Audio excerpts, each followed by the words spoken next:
In this series of videos, we're using the openFrameworks C++ Creator Coding Toolkit, an XBox Kinect sensor, and we're going to build ourselves a 3D photo booth.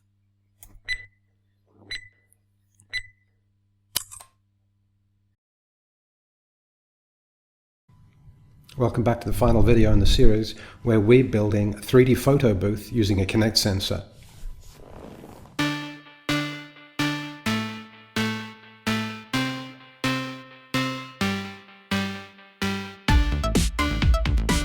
In previous videos, we've seen how we can use a Kinect 360 XBox sensor to give us depth information and be able to capture point clouds using volumetric information.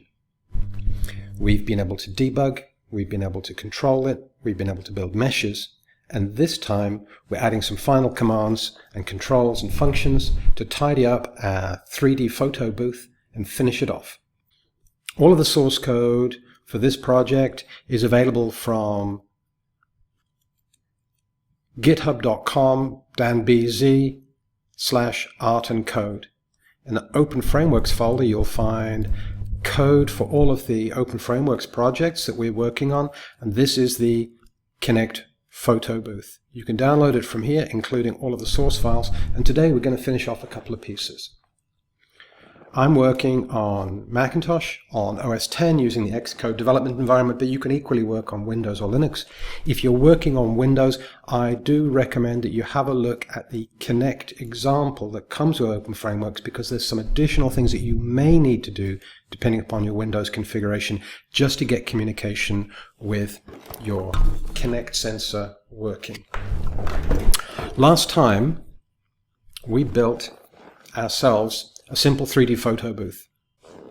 So I can see my RGB image, I can see my depth image, and we put in a couple of key commands. If I press the P key, I get myself a textured and meshed 3D object. So we can capture information, and we added in a simple routine when I press the S key to be able to save the file out to disk and be able to preview it. If I find our folder that we're working out of here, developer,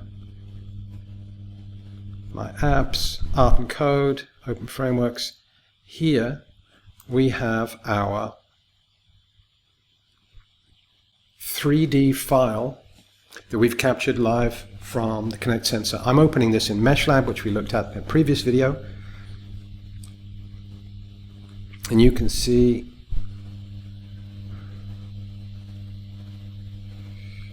we have a fully 3D meshed file. I want to add in a couple of things just to turn this back into a bit more of a photo booth and talk a little bit about how we can tidy up our code. So I'm going to come to Xcode. And I think the first thing that I'd like to do is have a countdown when I hit the S key to save a file, rather than just grabbing an image, a 3D image. I want it to have a countdown like another photo booth. So what I'm going to do is I'm going to set up a Boolean that says that I'm counting down, and I'm going to add that in here, and I'm going to call it B saving. So when I hit the S key, I move into a saving mode, go through a countdown, excuse me, and then save the image. So in my CPP file, I'm going to say that when I hit the S key, I want to change the Boolean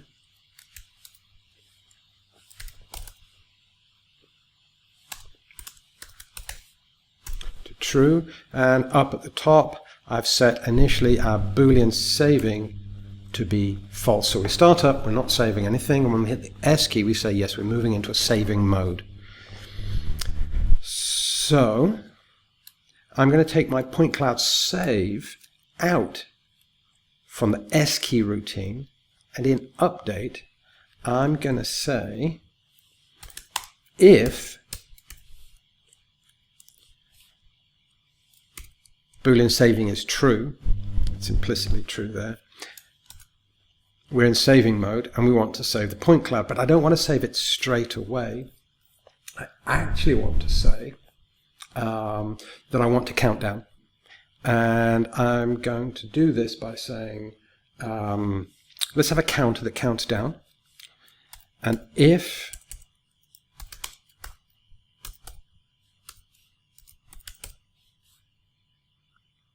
countdown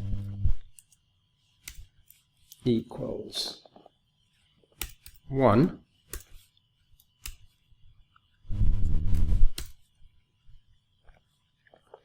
save my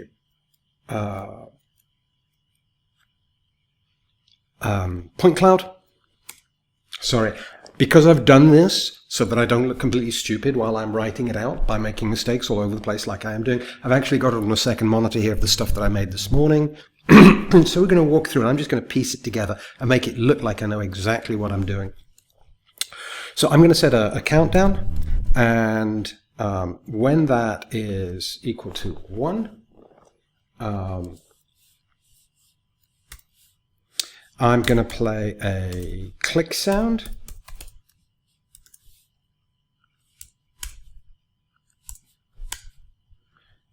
And I'm going to say save the point cloud, and then we're going to set our Boolean saving to false. So this is maybe not as tidy and easy as I thought it was going to be. I'm going to set up an integer, and I'm just going to say the countdown starts out and it's 3, and then it's 2, and then it's 1, and then I click play. So I'm going to add an integer into my header, and then I'm going to, when I press the S key, yeah, that'll work. I press the S key, I say we're going to start to save, and I'm going to say countdown integer equals 3. So we start off on 3, and then we'll take it to 2, then we'll take it to 1, and then we say make a sound and save our file. And I'm just going to comment the sound out for a moment. We've now got our countdown, and what I want to do is say every second I want to count down from 3 to 2 to 1 and save our file. I'm going to make a delay, and I think the delay should be 1 second, so I'm going to make an integer here in update, call it delay. And 1 second is 1,000 milliseconds, so I'm going to say the delay is 1,000. And I can now use this delay as a counter. And what I want to do is say if the current time of the system is equal to last time I checked plus the delay, we must have moved forward a second. So the loop being, I'm going to say grab the time, remember what it is, keep checking what the time is, and when the time is whatever it was I asked you to remember, plus the delay, it must mean we've waited for a delay. So do a thing. So I'm going to say if get system time in milliseconds is greater than the current time I asked you to remember just now, plus our delay, we must have done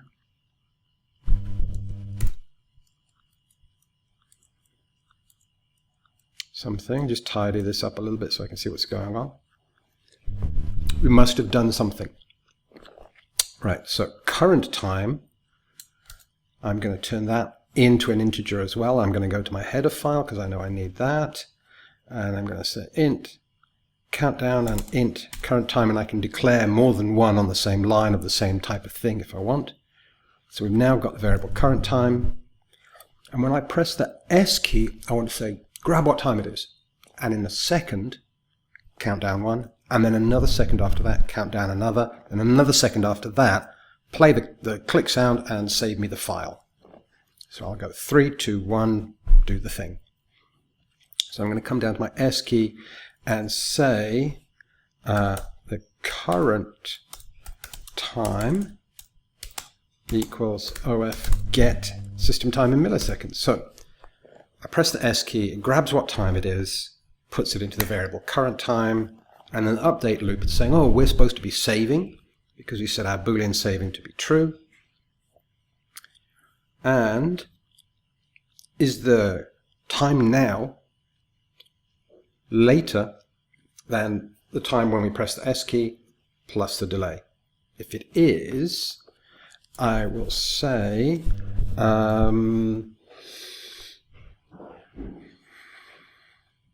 if the countdown is equal to 1, play the click sound. If it's not,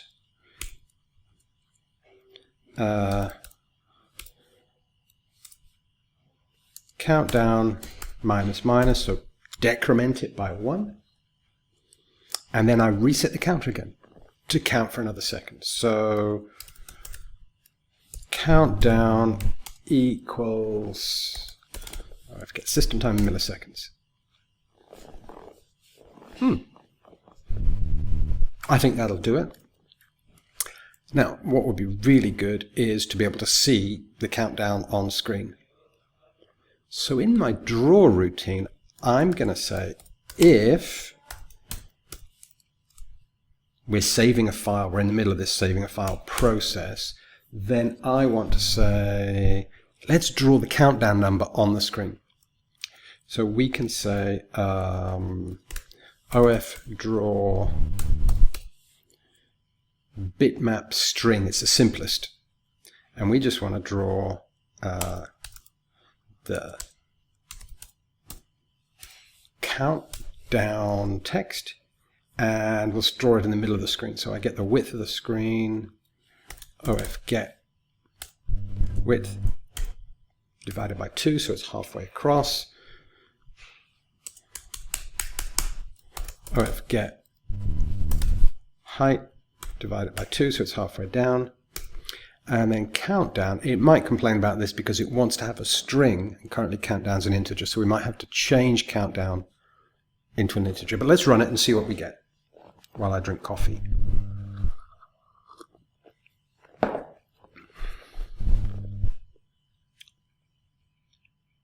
Cool. So debugs, point cloud,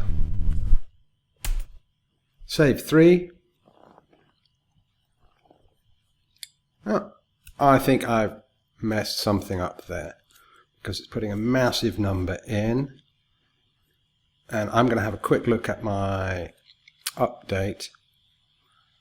Countdown is OF system time milliseconds. Don't want that. I want the current time to be get system milliseconds. So now when I click S, it should count us down 3, 2, 1 on the screen. When we get to 1, it should play and save our file for us. So now, point cloud, press S, 3, 2, 1,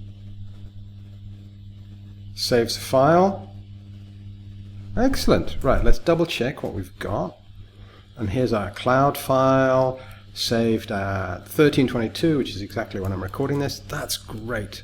So that's doing what we want. We have a countdown, but the countdown text is a bit puny. And what I'd like is big, fat text. Now, the draw bitmap text doesn't give us a lot of control, but I can load a true type font into openFrameworks, which is exactly what I'm going to do.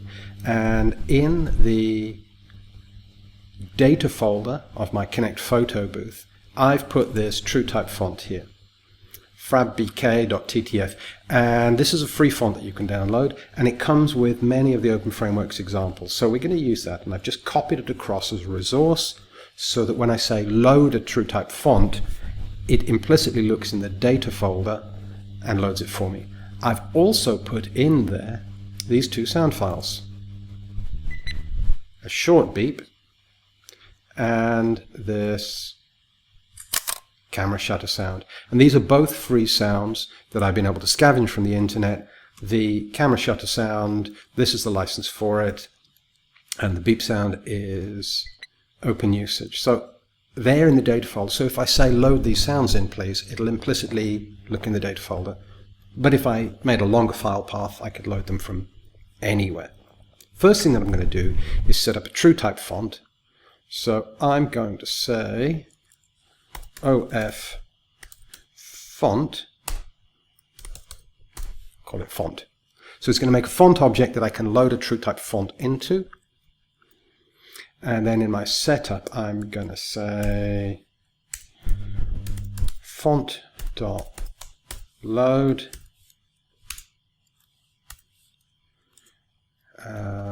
And here is the name of the TrueType font.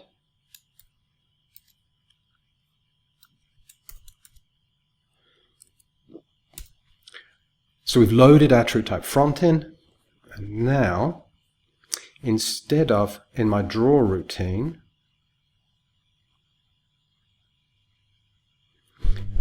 draw bitmap string, I can say font dot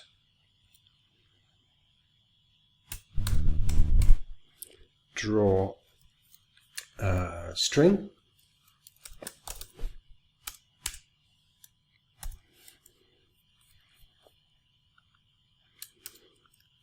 countdown, and exactly the same get width, get height,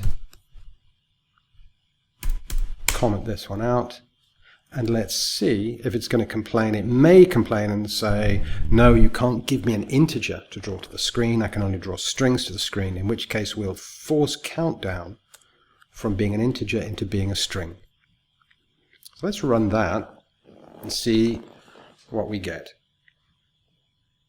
Oh, one thing I did forget. Let's stop this. When I load the bitmap string, I need to tell it how big the point size to be. So I'm going to make this a massive 400 pixels, so we get really big letters. So this is a 400 point letter that we're going to get drawing from the TrueType font when we use it.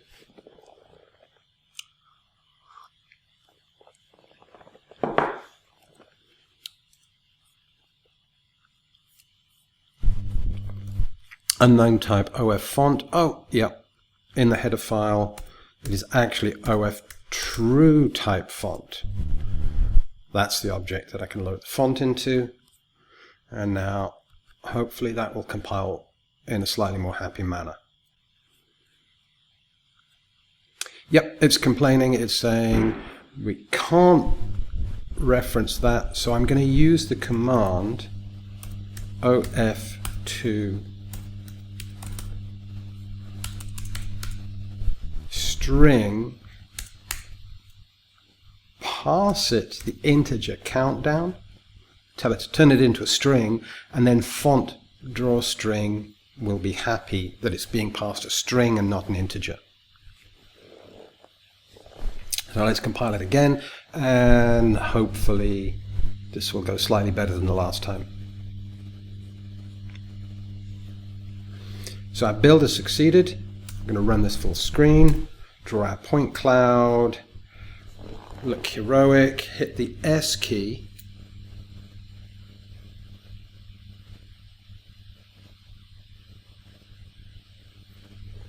excellent. So we have big fat 3, 2, 1 on the screen. I'm so glad I got the hand signal the right way around, and it saves our file out.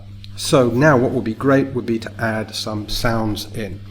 And you saw I put in these two sounds into the data folder earlier, the short beep and the shutter sound.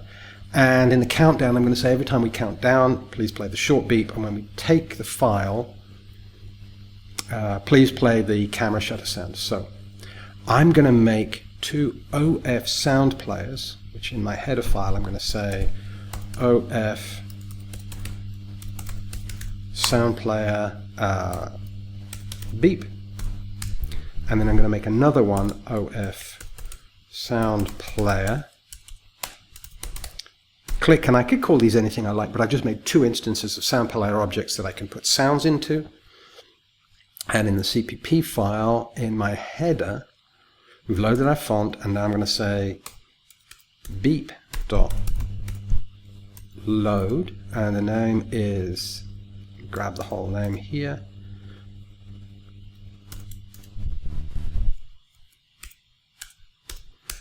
and then I'm going to say click,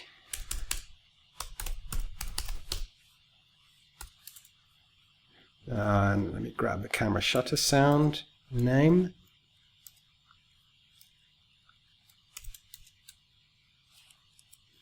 So now I've made two sound player objects, one called beep, one called click. I've loaded sounds into them, and I can just say play, and they will.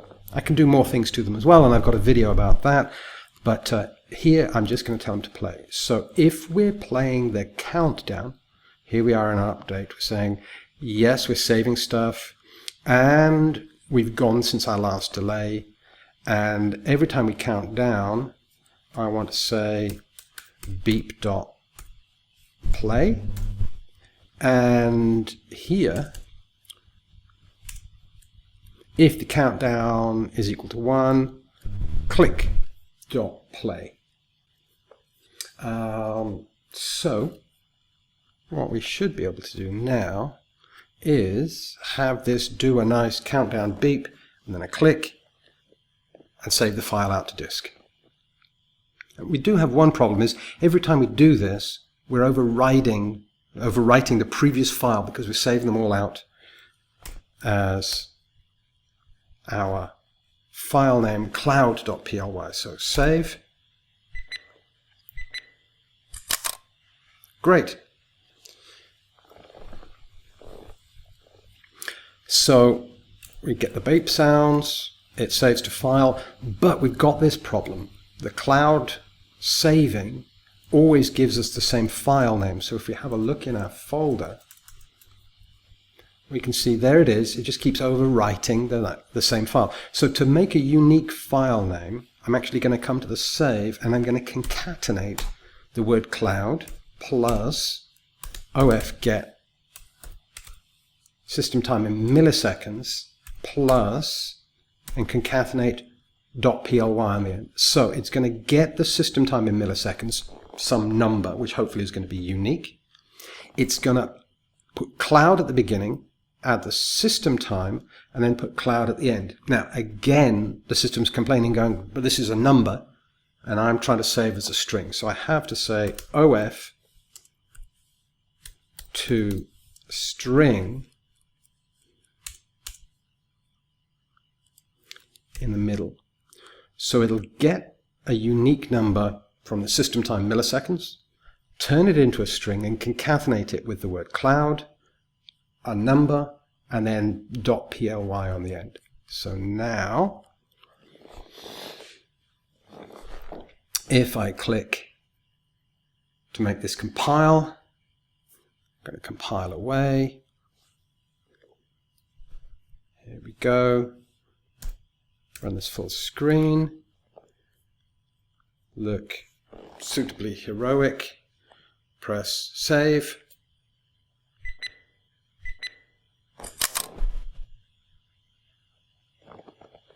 It saves our file.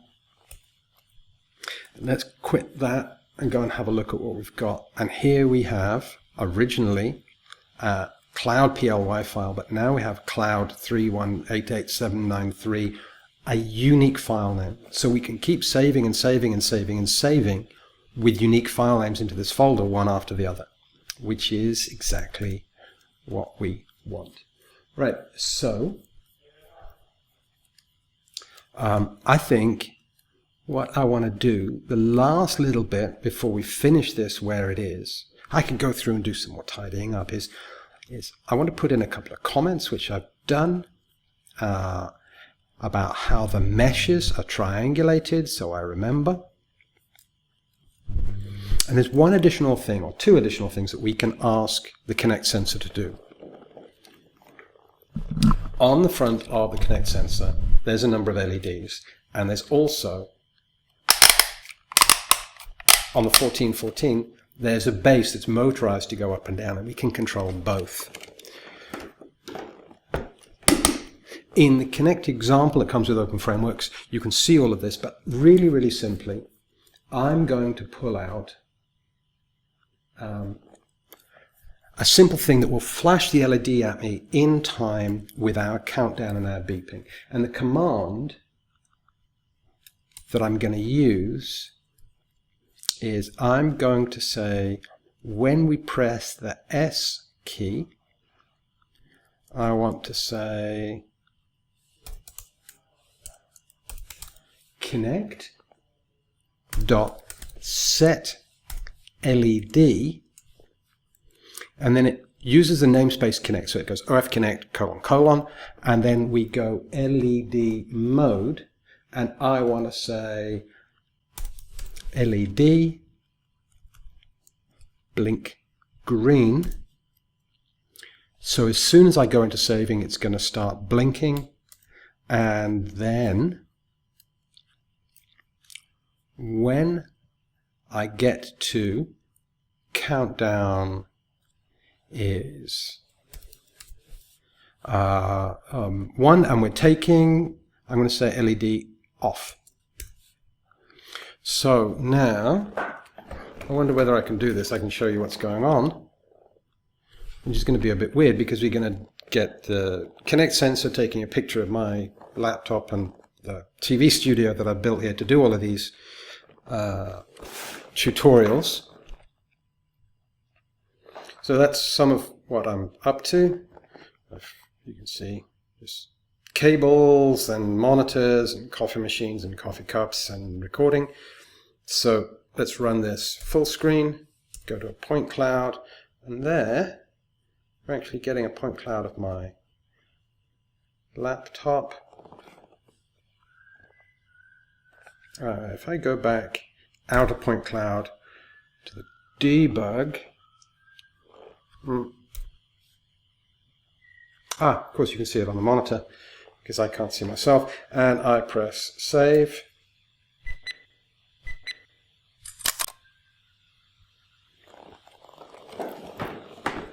And we get the LED going green. We get our 3, 2, 1 countdown. We get our sounds playing. We're flashing the LED on the Kinect box.